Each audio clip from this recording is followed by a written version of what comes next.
Hey guys, this is King Gunner with the Video Game Kingdom, and what I'm going to do in this video is I'm actually going to review The Legend of Zelda Skyward Sword, which I recently just got done finishing up. It's on the channel if you guys want to check it out.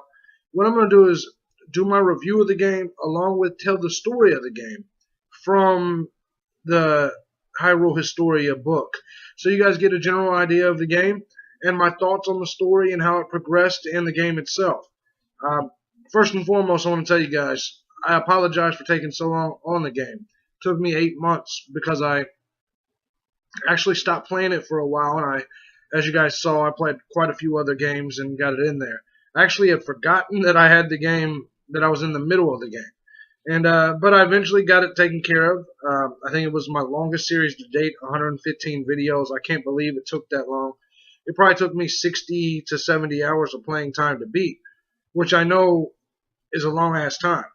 And I know a lot of YouTubers out there, they don't show you their fails and they don't show you their struggles. They don't want to look like they don't know what the hell they're doing sometimes. I'm one of the people that refuse to front, to fake it. And so on this game, you saw every struggle as it happened. You saw an amazing game, an amazing journey, an amazing struggle to get to the end. But we did get to the end and ultimately defeated Demise. The thing about this game is it's the first game on the timeline of The Legend of Zelda. It's not the first game that The Legend of Zelda came out with, obviously, but it's the first game on the timeline. So the way Nintendo incorporated it into it, I thought was pretty cool.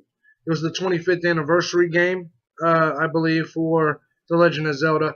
I thought it was a great game, and with that, I thought the journey was great. The controls was way different than usual. Now with Twilight Princess, you had the Wii handle, the Wii controllers, you know what I'm saying, and you had to do it. But with this one, you had to have the Wii, what's it called, the Motion Plus. Literally every sword strike was you. You know what I'm saying, swinging the thing, and that got a little hectic at times. You know, it did get hectic. So the gameplay was a little difficult at times compared to other Zeldas, but I think that's what made it unique. And on a scale of, on a grading scale, I would have to give the Legend of Zelda Skyward Sword an A plus. I know a lot of the Zelda fans out there don't talk about the Legend of Zelda Skyward Sword too much. Either some of them haven't played it yet, or some of them don't consider it one of the better Zeldas. I, in fact, despite playing 90% of the Legend of Zeldas, because I still got a couple more to play, which I'm going to put on the channel. Most of them come from the handhelds that I haven't played yet. But, however, this Legend of Zelda Skyward Sword, I don't understand why anyone wouldn't consider it one of the best. The journey and the story was so long and so just majestic. I just don't think the game could have been made any better. So, with that being said, you hear pretty much my thoughts on the game. Now I'm going to come back and read you the story of the game, kind of look at the timeline, look at how the game, how the story was told, and we'll go into that a little bit more, and I'll describe each area and what I thought about it, because there was definitely a difference between all the areas in this one compared to the normal Zeldas with the water worlds, the desert. They were the same thing, but yet it was a little bit different. Anyway, when I come back, we'll go into all this. Thanks for watching. All right, now we are back, and we're gonna go into the story here. Now, as many of you guys know that's got into the Zelda series, there was the creation of everything was basically by three goddesses. We had the goddess Din, Nehru, and Farore. Now, with that being said, the Triforce was created, and basically this was the start of everything.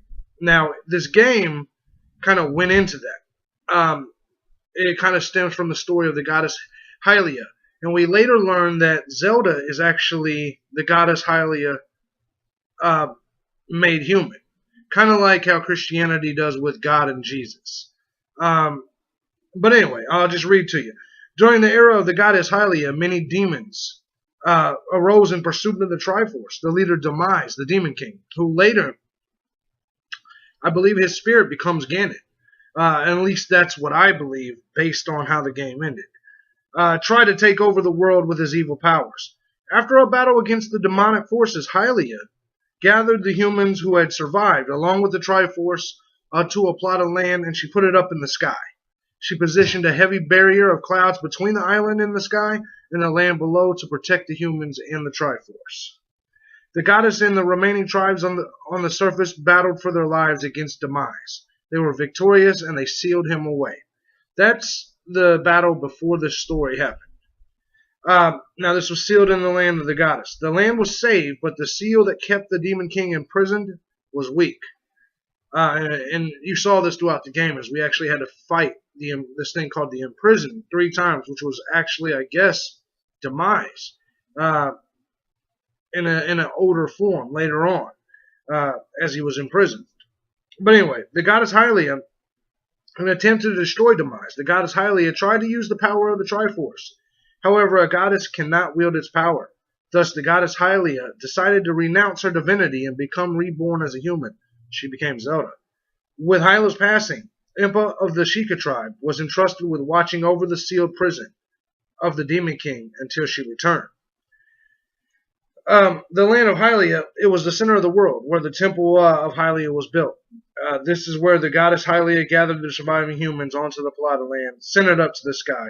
This became known as Skyloft in the game, which is where we start out as a young Link. Link's just kind of learning how to use his Loft Wing, which was very interesting, because if you look at the Loft Wing, you realize the Loft Wing is the symbol that we see very much so in the Legend of Zelda. It's quite amazing. But Skyloft in the Legend of the Goddess, the plot of land highly ascent into the sky became known as the Isle of the Goddess. Let me go ahead and do it this way. The islands in the sky where the surviving humans dwell became known as Skyloft, which is what I just said. Only a few individuals on the surface knew of the existence of the goddess and Skyloft, and that's true. Gaepora, which I believe is Zelda's father in this, he knew about it. After a few thousand years, the story was forgotten and became legend. During the ancient battle, the humans had no choice but to flee the surface to survive. On Skyloft, they developed a militia and slowly built up their strength. Gaepora, the keeper of the legends that had been passed down throughout the family, built the Knights Academy. This is the militia, in which I ended up being part of. Gaepora brought kendo training and loftwing riding together and established the Order of the Knights. Now, this is the goddess Hylia's reincarnation. As the seal of Demise, the Demon King began to weaken. A human girl was born. That girl was named Zelda, and she was the goddess Hylia reincarnated. Zelda grew up to be a beautiful woman who chose to play the role of the goddess for the wing ceremony at the Knights Academy. Skillfully handling his rare Crimson Loftwing, Link was victorious in his year's wing ceremony, and he won the honor of performing the ceremony along with the goddess alongside Zelda. Now, Girium, around the same time, Demise sent his follower, Girium. And Girium was a tough shit throughout this whole game. This was kind of his mini-boss. This was kind of the mini-boss of the whole game. I don't know if you guys remember with, I think, A Link to the Past, Aghanim. But it was kind of that same type of guy. So he sent his follower, Girium, to the surface, where Girium gave himself the title of Lord. Through secret plotting and scheming, the unleashed demon hordes on the land in an attempt to find the goddess and resurrect the Demon King, Demise. Girium, he finally found Zelda in the sky. He produced a tornado that penetrated the clouds and caused her to fall to the surface. This is exactly pretty much how everything got started. The tornado took Zelda away, and Zelda was lost throughout most of the game from that point on. So it kind of sucked, but we knew it was time to go get her. And thinking about all the Zelda games that followed this and along the timeline, I think they did an excellent job with Skyward Sword. Girium was a hell of a villain. He really was. He was hard to beat each time I fought him, especially the last time. And he was an amazing foe. The spirit guide Fee. Now, Fee is the person that was basically a spirit guide. She lived in our sword. But anyway, after this, Zelda went on a pilgrimage of self-discovery. After she fell from the heavens, she was rescued by an old woman. That old woman was Impa. With that being said, Zelda kind of roamed the surface, and she then realized who she was. She then went to all the locations and realized she was Hylia. She then understood her destiny. She clothed in the garments of the goddess, and she set off for Skyview and the Earth Springs. At the Earth Springs, Zelda was captured by Girium's henchmen, the Bokoblins, but saved by Impa. So Impa played a big role in this, and she did it at the end too. Zelda prayed at the two springs, purifying herself and regaining her memories as the goddess Hylia. In order to strengthen the seal that imprisoned the Demon King Demise, Zelda attempted to return to the ancient era from the Temple of Time in the desert. However, Girium found her. Link showed up just in time. He fought with Girium, protecting Zelda and Impa while they entered the Gate of Time. Upon entering, Impa destroyed the gate, so Girium could not follow them to the ancient past. Alright, so as you can see, Girium's on Zelda's ass. And I went back there and I was right behind her, following her. I still hadn't seen her until this moment, where I finally got to save her. But Impa had told her not to talk to me, not to worry about me. And it kind of just happened that way. Now, where I became a true hero was right here. The other Gate of Time, located at the Seal Temple, was broken. As the seal holding the imprisoned began to break, Link and his comrade Groose, who was a dick in the beginning of the game. He was like the bully of Skyloft, but he ended up becoming a hero. Good stuff. We held the monster back. All the while, Link continued with his task of tempering the goddess sword and the sacred flames of the golden goddesses. Imbued with the immense sacred power of the Force, the goddess sword, it became the Master Sword. Yes, the Master Sword that we used throughout all the Zeldas. So this was the origins of the Master Sword, much like the next game, the Minish Cap, we saw the origins of his hat. To reactivate the Gate of Time, Link pointed his sword skyward, charging it with energy and readying it for the Skyward Strike. It was a brief encounter. After passing through the Gate of Time, Zelda and Impa arrived at the sealed grounds in the ancient past. Link used the second gate, followed them there. Zelda told Link, in order to strengthen the seal imprisoning Demise, she must slumber in the sealed temple. The surface became stable and Skyloft flourished. Thousands of years passed while she was in there.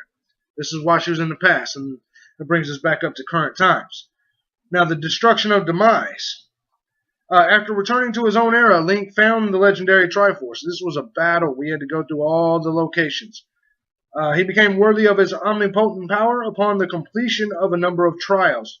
The trials were a bitch.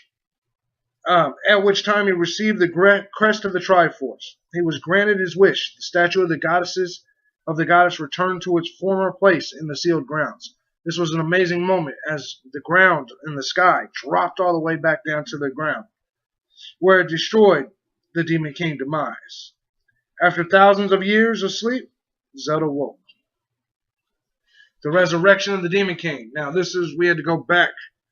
The enraged Girium kidnapped Zelda. He was pissed. I thought the game was over, but it wasn't. And he took her he took her through the Gate of Time, back into time, because we had already destroyed him in the future.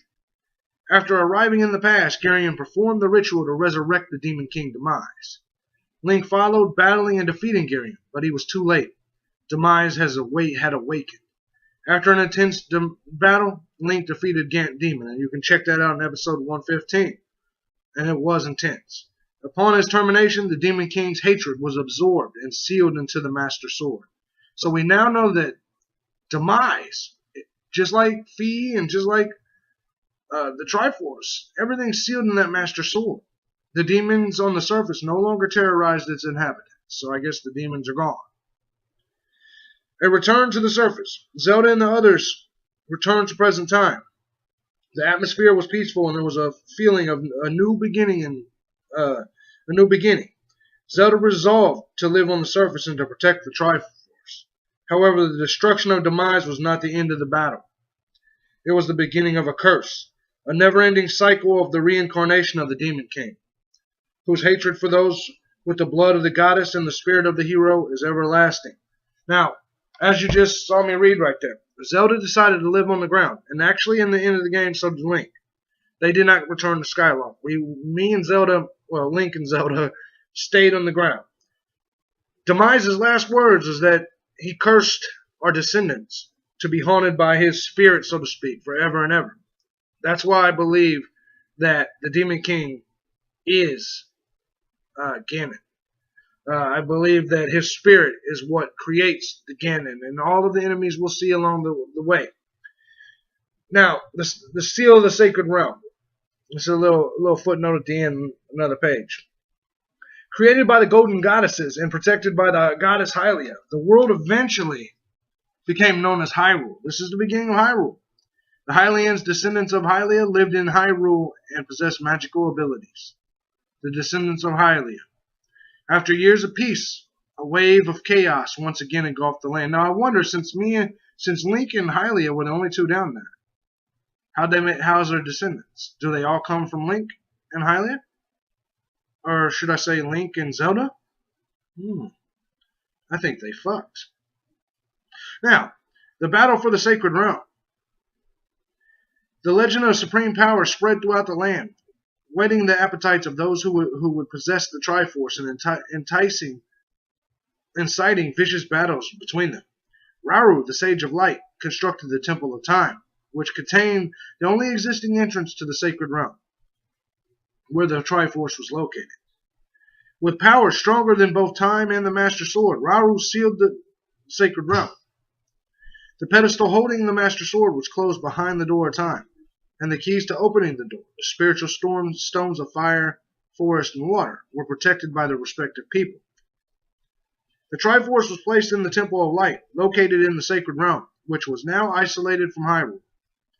Protecting the Triforce in the Temple of Light, Rauru became the guardian of the power of the gods. Now, Rauru looks a lot like, let's find, I forgot the dude's name. Gapora. He looks a lot like him. Anyways, the establishment of Hyrule Kingdom. The descendants of the goddess Hylia, who was reincarnated as Princess Zelda, established the Kingdom of Hyrule and became Hyrule's royal family. In order to protect the Triforce, Hyrule Castle was built in the center of Hyrule, where the Temple of Time was located. The royal family watched over the Triforce, keeping its existence unknown to others. Many members of the royal family were born with special powers because of the lineage that connected them to the goddess. Princesses were repeatedly given the name Zelda, a name that came from the historical legend. So, as you know, as you can see, that as time progresses, it's not the same legend, it's not the same Zelda, it's not the same Link. My theory, even though it doesn't say so here, is how could Hylia or / Zelda have had descendants who actually helped there be descendants? The only person there was Link and a Goron. So my question is Link and Zelda / Hylia the father of everybody? That's my question. That's kind of crazy if you think about it. But anyway, this game was great. I thought it was great. I thought the storyline was great. And this leads right into the next one, which is the Minish Cap. And you can find that. I've done that series on this channel as well. So I will do a review of the Minish Cap probably soon, coming up. But like I said, with Skyward Sword, I thought it was great. When it comes to the dungeons, I thought they were great. I thought they were difficult. I thought they were hard to do. You start off with the forest as usual. You know how it goes. Usually, typically forest, volcano, desert, water. And that's pretty much how it was. Now, the difference was, obviously, we had Skyloft in the sky. Skyloft in the sky, I thought was amazing. And the whole story of how Skyloft really was, it really, when it dropped it, I mean, literally, the sealed grounds, along with part of Skyloft, is Hyrule. And if you look at it, you can see where the Temple of Time was. Now, that last little area where I talked about the seal of the sacred realm, that actually goes into play with Ocarina of Time, which is going to be my next series that we're doing on the channel. But anyway, I thought it was a great. I thought the game was great. I thought it gave us a lot of answers to a lot of questions that we had. The crest of the goddess Hylia is actually a loft wing, as you can see. If you look at the crest of the goddess, which you see that symbol throughout the Zelda series a lot. It's the crest of the Kingdom of Hyrule. The crest of the Kingdom of Hyrule is literally the loft wing with the Triforce in it. It answers so many different questions. It's amazing. Demise as Ganon, Hylia as Zelda, and the only other question that I think was left was how is there descendants of Zelda? The only dude there was us, Link. Looks like some knocking the boots was going on. Anyway, guys, I thought the game was great. I hope you guys enjoyed it. That was just kind of my review of the game. I hope Nintendo continues to give us games of this epic-sized journey. I'm waiting on Zelda U, of course, for the Wii U. The only console Zelda I have not played yet, all the way through, is Wind Waker. And we're going to do that here soon. I'm going to go ahead and do Ocarina and Majora's Mask, even though I've never played Majora's Mask all the way through either, because I was a kid or younger. But Ocarina of Time, of course. But anyway, we're going to do Ocarina, Majora's Mask, Twilight Princess, which I have played all the way through. Actually, we'll do Wind Waker, then Twilight Princess last, to finish up the console games on the channel. And like I said, the only one of those I really haven't beaten before is Majora's Mask and Wind Waker. So with that said, we'll see you guys in our next video. Thank you guys for watching. Feel free to comment, rate, thumbs up, do all that shit. See y'all next time. Peace.